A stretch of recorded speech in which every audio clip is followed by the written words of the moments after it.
more sharper or more elegant. All the performance is connecting with this keyword. So because of this should match with this design. 한때 신뢰의 상징이자 합리적인 선택지로 꼽히던 토요타는 지금 믿기 힘든 현실을 마주하고 있다. 특히 크라운과 GR 수프라 같은 전략 모델들이 판매 부진으로 인해 딜러 재고가 폭증하고 있으며 대대적인 할인 공세가 이어지고 있다. 이 두 차량은 단순한 제품이 아니다. 토요타가 브랜드 이미지를 새롭게 만들기 위해 야심차게 투입한 상징적 모델이었지만 결과는 처참하다. 먼저 크라운부터 살펴보자. 과거에는 일본 내수 시장에서만 판매되던 고급 세단이었고 토요타의 품격을 상징하는 존재였다. 그러나 2023년 토요타는 이 전통을 과감히 뒤집었다. 크라운을 세단과 SUV를 절충한 형태로 미국 시장에 재출시한 것이다.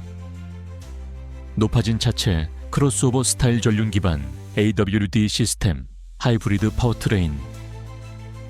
기술적으로는 흠잡을 데가 없지만 문제는 정체성이 없다는 것이다. 이 차는 세단도 SUV도 아니다. 고급스러운 느낌은 있지만 내부 공간은 좁고 승차감은 부드럽지만 스포츠성은 부족하다. 게다가 가격은 40천 이상으로 소비자들이 생각하는 토요타의 합리성과는 거리가 멀다. 한 소비자는 이렇게 말했다. 렉서스도 아니고 캠리도 아니고 도대체 누가 이걸 사야 하죠?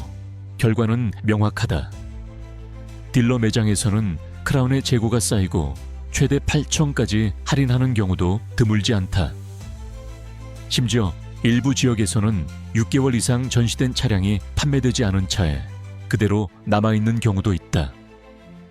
토요타는 디자인의 미래라고 강조했지만 소비자들은 이 차에서 미래보다 혼란을 느꼈다. 이와 더불어 토요타의 스포츠카 야심작 GR 수프라는 더 큰 실패를 겪고 있다. 1990년대 수프라는 토요타의 엔지니어링을 상징하는 모델이었으며 영화 분노의 질주로 글로벌 인기를 얻었다. 그러나 2020년대에 재출시된 수프라는 전혀 다른 차였다.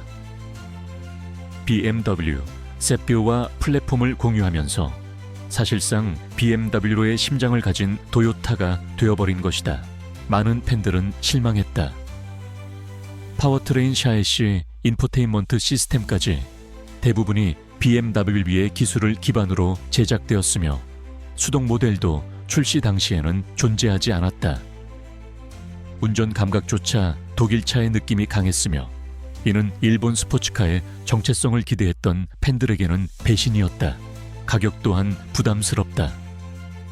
상위 트림은 51호촌절 이상에 달하며 이 가격대면 쉐보레 코르벳, 포르쉐 카이멘과 같은 강력한 경쟁자가 즐비하다. 성능은 나쁘지 않지만 차별점이 없다는 것이 가장 큰 문제다.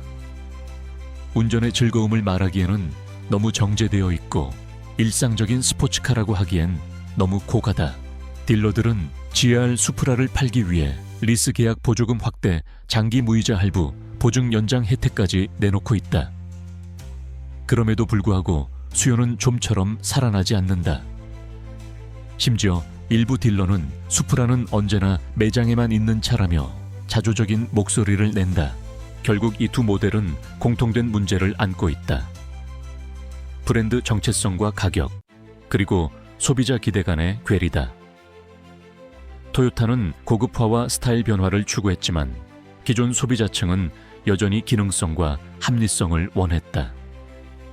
이 괴리를 읽지 못한 결과가 지금의 재고 폭증 할인 경쟁 이미지 손상으로 이어지고 있는 것이다. 토요타는 여전히 세계 최대의 자동차 제조사 중 하나다. 그러나 이 같은 실패는 단순한 제품 하나의 문제가 아니라 브랜드 방향성 자체에 대한 경고이기도 하다. 토요타는 더 이상 예전의 토요타가 아니다라는 말이 미국 소비자들 사이에서 회자되고 있다는 점은 단순히 매출 하락보다 더 큰 경고일지도 모른다. 다음 장에서는 EV 전략의 핵심이자 전기차 시장 진입의 상징으로 주목받았던 BZ4X의 처절한 실패를 살펴본다. 충전 문제, 실내 구성, 리콜 사태까지. 왜 토요타는 첫 전기차에서 이토록 큰 실수를 했을까? 토요타가 내놓은 첫 순수전기 SUV인 BZ4X는 등장 당시부터 전 세계의 주목을 받았다. 테슬라, 현대, 포드, 폭스바겐 등 주요 브랜드들이 전기차 시장에 본격적으로 진입하는 가운데 토요타 역시 본격적인 전기차 시대의 개막을 선언하며 BZ 시리즈의 첫 주자인 BZ4X를 전면에 내세운 것이다. 하지만 현실은 기대와 너무나도 달랐다. BZ4X는 출시 초기부터 소비자들의 거센 불만에 시달렸고 심각한 기술적 결함으로 대규모 리콜까지 단행해야 했다. 이 차는 단순히 판매가 부진한 모델이 아니라 토요타의 전기차 신뢰성을 근본부터 흔든 실패작으로 기록되고 있다. 첫 번째 문제는 충전과 주행거리 문제다. BZ4X는 최대 252마일, 약 409km의 주행 가능 거리와 100km급 DC 급속 충전 지원을 강조했지만 실제 테스트에서는 220마일도 넘기기 어려웠고 겨울철이나 고속 주행 시에는 180마일 이하로 급감하는 사례가 속출했다. 게다가 DC 급속 충전 시에도 80km를 90km 수준에 그치는 경우가 많았고 충전 시간이 예상보다 길어 이게 정말 급속 충전인가 라는 소비자들의 불만이 이어졌다.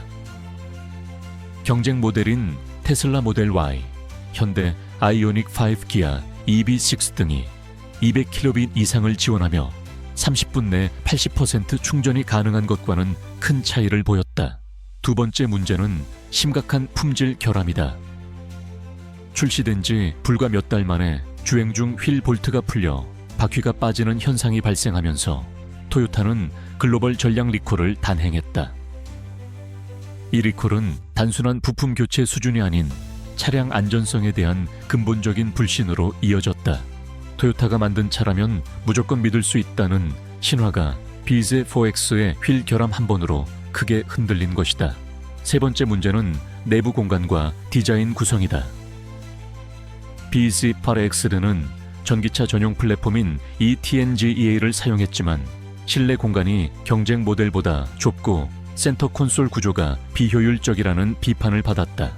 특히 계기판이 스티어링 휠 상단에 위치하여 운전자가 핸들을 너무 낮게 잡아야만 제대로 계기판을 볼 수 있는 구조는 불편하고 어색하다는 혹평을 받았다.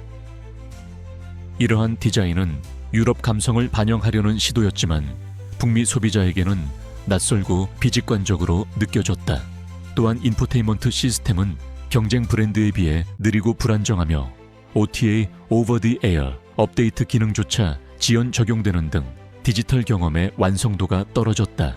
네 번째 문제는 가격 전략의 실패다.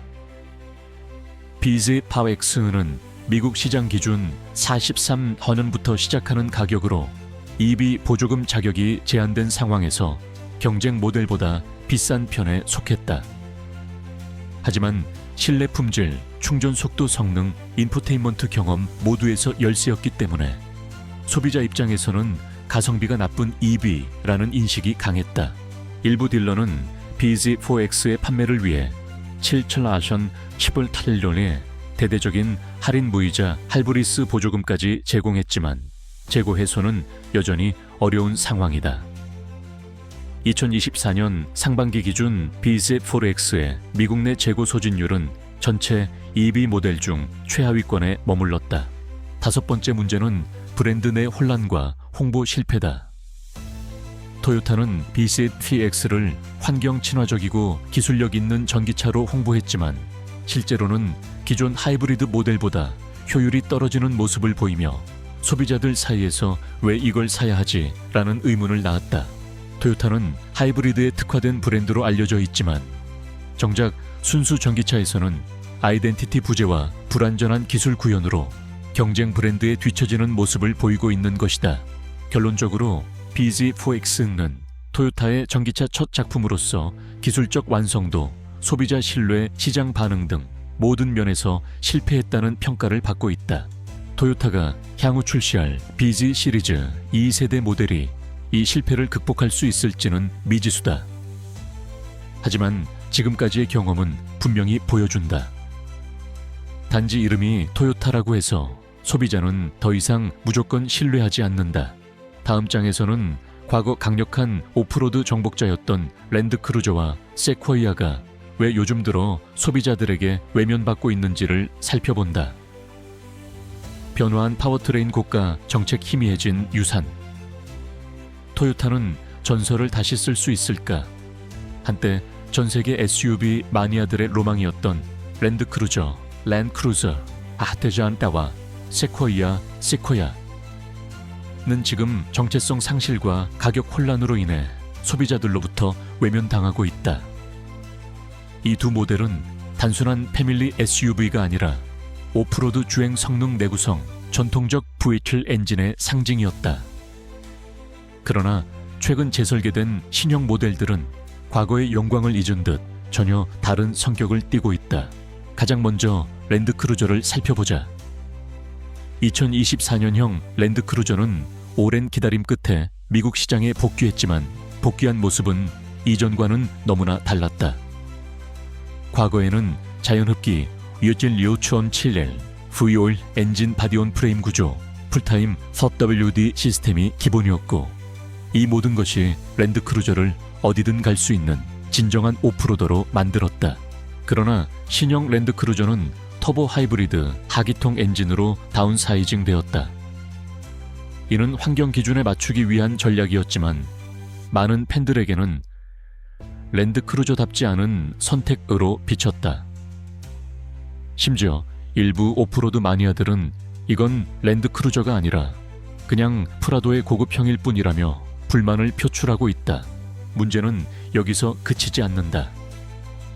2024년형 랜드크루저는 외형적으로 레트로 스타일을 추구하며 복고 감성을 자극했지만 실제 주행 성능 토크, 응답성 변속 감각 등에서는 과거보다 덜 강력한 느낌을 준다. 특히 경쟁 모델인 지프 랭글러, 루비콘 포드, 브론코 렉서스 GX25 50과 비교했을 때 가격 대비 성능에서 차별화된 포인트를 찾기 어려운 상황이다. 게다가 가격은 휠비오 최순 이상으로 과거보다 낮아진 동력 성능과 조용한 실내 고급화된 전자장비 구성에 비해 이 정도 돈이면 다른 걸 사겠다 는 소비자들이 늘고 있다. 세쿼이아 역시 상황은 크게 다르지 않다. 풀사이즈 SUV로서 미국식 가족용 대형차의 정석으로 불렸던 세쿼이아는 2023년 모델 체인지 이후 강력한 하이브리드 V6 트윈터보 엔진을 탑재하며 주목받았다. 하지만 문제는 이 차량이 트럭 기반 구조를 그대로 유지하면서도 승차감 핸들링 연비 등에서 기대 이하의 성능을 보이고 있다는 점이다. 실제로 시승 리뷰에서는 서스펜션이 단단하고 진동이 많다. 3열 좌석이 좁고 불편하다. 도심 운전이 어렵고 회전 방향이 크다는 지적이 이어졌다. 게다가 경쟁 모델인 포드 익스페디션, 쉐보레 타호, GMC 유콘 등에 비해 실내 공간 활용도나 인포테인먼트 기능의 직관성이 부족하다는 평가가 많다. 가격도 문제다. 세쿼이아의 상위 트림은 75호선 이상으로 렉서스 수준에 가까운 고가다. 그러나 내부 마감이나 기술 장비에서 렉서스 수준의 고급감을 제공하지 못하면서 이 애매한 포지션이 소비자들에게 혼란을 주고 있다. 결국 이 두 차량 모두 기존의 랜드크루저나 세쿼이아를 기억하는 소비자에게는 실망을 주고 새로운 소비자에게는 차별성을 주지 못하는 결과를 낳고 있다. 딜러 현장에서는 이들 차량의 재고가 쌓이면서 수천 달러의 할인이 붙는 경우도 속출하고 있으며 일부 지역에서는 심지어 구매 인센티브 저금리, 리스 옵션 무료 추가 등 강력한 프로모션이 진행되고 있다.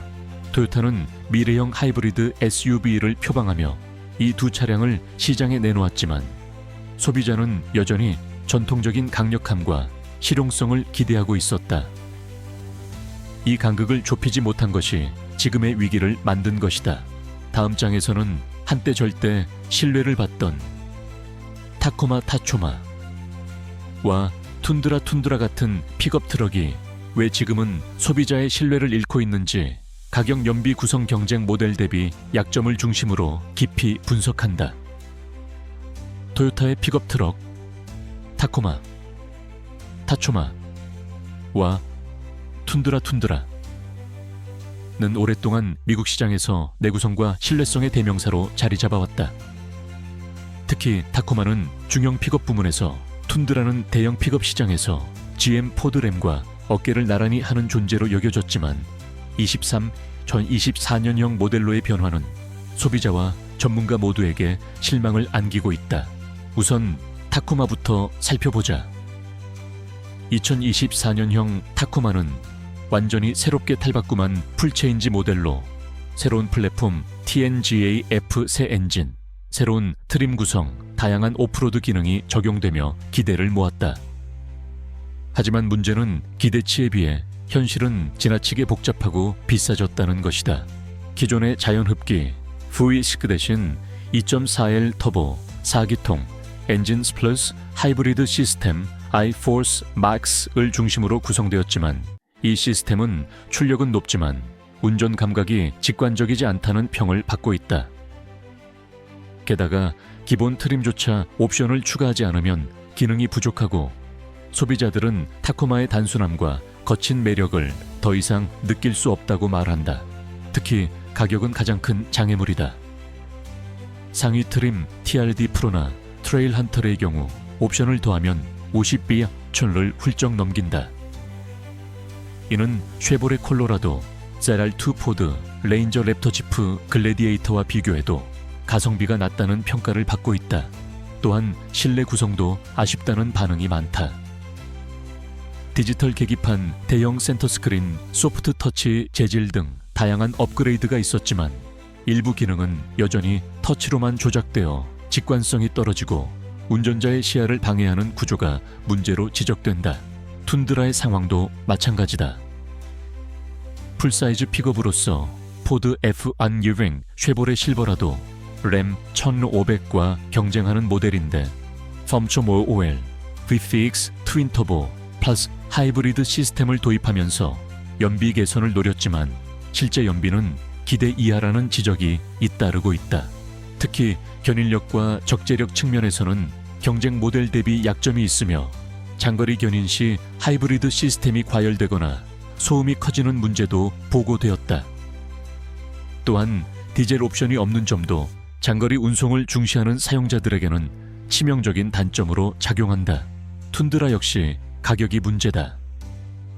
상위 트림 캡스톤의 경우 70,000원에 가까운 가격에 판매되지만 이 가격이면 GMC 시에라, 데날리 포드 F1 플래티넘 램 500 리미티드와 같은 럭셔리급 픽업들과 경쟁해야 한다.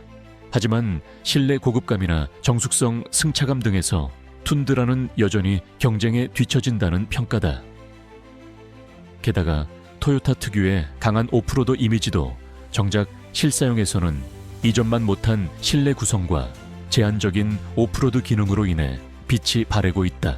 이러한 문제들로 인해 딜러들 사이에서는 타코마와 툰드라의 재고 증가가 보고되고 있으며 일부 지역에서는 5,000원 이상 할인 리스 월납입, 보조 무이자, 할부 등의 프로모션이 이어지고 있다. 이러한 할인은 과거에는 토요타 픽업 트럭에서는 보기 어려운 일이었기에 브랜드 충성대도 타격을 주고 있다. 토요타는 픽업 시장의 전통 강자였지만 지금은 지나치게 복잡한 트림 구성 고가, 정책 하이브리드 시스템의 완성도 부족, 그리고 단순함에서 멀어진 제품 철학으로 인해 신뢰를 잃어가고 있다. 픽업 트럭 구매자들은 무엇보다 단순함, 내구성 손쉬운 수리성을 중시한다. 하지만 지금의 타코마와 툰드라는 디지털화와 고급화, 그리고 친환경이라는 미명 아래 픽업 본연의 성격을 희석시키고 있는 중이다. 다음 장에서는 애매한 포지셔닝으로 소비자 혼란을 야기한 벤자 웬자 캠리 TRD RAV4 프라임에 대해 이야기한다. 이들은 왜 등장했으며 왜 지금은 조용히 사라지거나 잊혀지고 있는가? 토요타는 항상 모든 소비자에게 맞는 차를 만든다는 철학 아래 다양한 니즈에 대응하기 위해 새로운 트림과 모델을 끊임없이 추가해왔다. 그러나 그중 일부는 애매한 포지셔닝 불분명한 정체성 고가 정책으로 인해 시장에서 미묘한 반응을 얻고 있다.